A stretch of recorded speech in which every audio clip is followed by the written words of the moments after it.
Coach Bradley Carnell, and we will go right into questions. Jillian? Hi, Bradley. Any update on Andre Blake, first of all? Hi, Jillian.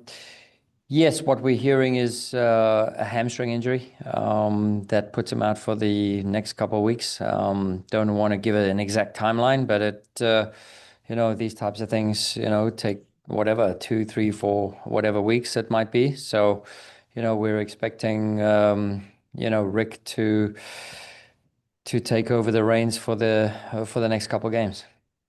And then, can you share your thoughts on the loan of Oliver Zemla back to USL when looking at the options behind Andre and Andrew? Does anyone stand out to you that might get that third spot now? Yeah, I mean, listen, we have Piers Holbrook, who's done a really good job this year. We brought him in for a specific reason in mind and a purpose, and yeah, sometimes it's just the timing of these things. I think the Red Bulls had it a week ago where AJ Marcucci goes down, and they had discussed their sort of goalkeeping movements or whatever it is, but we have a similar issue now where we have a decision to make. We made the decision, and then a couple of days later, Dre goes down with the injury. So again, this is not a long-term situation, but we've been in a good space. Rick has 4 clean sheets, and there's no reason why we shouldn't add a couple more. Jonathan? Thanks, Erica. Sorry, Bradley, for jumping on a minute late. You probably already addressed this, I realized. But as the transfer deadline arrives tonight, are you satisfied with the makeup of this roster as it stands to be able to go forward into competing for 3 trophies, and especially at center back at this point? Yeah, listen, we do have a couple of options. I think Nate's done excellently at centre back as well, and created a little bit of depth there. And Neil's doing good things at Union too, and putting himself always in the window. So we don't want to panic buy and a panic purchase. We made a calculated decision with Milan to bring him in, and yeah, if something happens over the next couple of hours, you guys will be the first to know. But as of now, we very I don't want to say comfortable, but we're very happy where we are. Thanks. Matt? I wonder on that front for center backs, Nate's played such a big role in the center, and I guess that owes to the way that Frankie has played. I wonder if that's, I don't want to say if you didn't envision this at the beginning of the season, but the way that everything has developed to give you that much depth and interchangeability, I wonder if that's, would you categorize that as maybe a pleasant surprise for the way that things have gone this year? No, and I think Nate's just as valuable as a right back. There's certain games where Nate brings his value to the right back position, and there's value where he comes and brings it as a centre back piece. So again, there's competition now for places, and I think I think Jovan Lukic said it best after training. In positions where messages are tough and decisions to be made, he translated from Serbian to English, sweet torture. And I think that's a coach's nightmare, which is competitive, in terms. He's just looking at me now in the window. He's just walking past Jovan, and he said it exactly right. So I mean, it's my life. It's what I wish for as a coach, to have a competitive roster, and I think we've seen this, that we can be competitive even when we've had to string a couple of rotations, and even now when we have a good bill of health. Bar Jan and Andre, there's good things happening with our roster.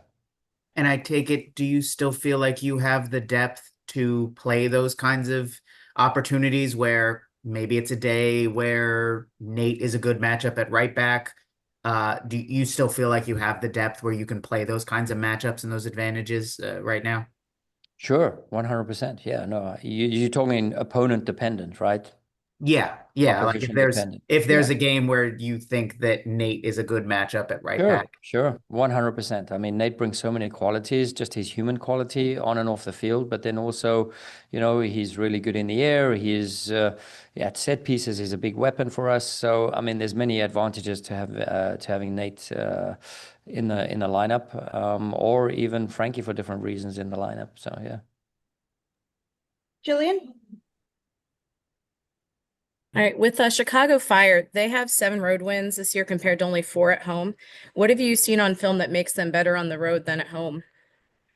Yeah, well, I mean, I think they have to try and impose their way at home, where I think they can hand over the responsibility to the home team when they're traveling. So, you know, they have a very strict, rigid structure when they're defending, and that's always difficult to break down. In the last 10 games, they've given up, I think, third least expected goals against. You know, that's just behind us. We're on second place in the last 10. So, you know, they're going a goal, less than a goal expected per game in the last 10. So yeah, they're doing things right, and a lot of that starts with their away form and the way they're set up. So it's not easy to break down their, you know, the way they defend, and yeah, it's never easy anyways. But I think against Greg's teams, they always pose certain threats, and then they have some great quality with their attacking four, yeah, players. And Jonathan? Thanks.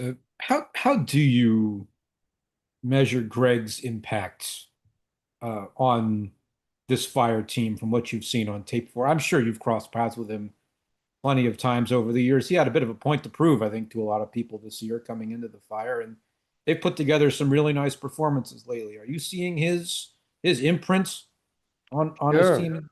I don't have to think about it too much because I don't work for the Fire, and I'm not his boss. So, you know, he's his own boss, and yeah, they're doing great things. I mean, listen, I come up against Greg, you come up against him for many years during his time at Columbus as well. So, I mean, you can see slowly his footprint or his signature of what he's trying to do.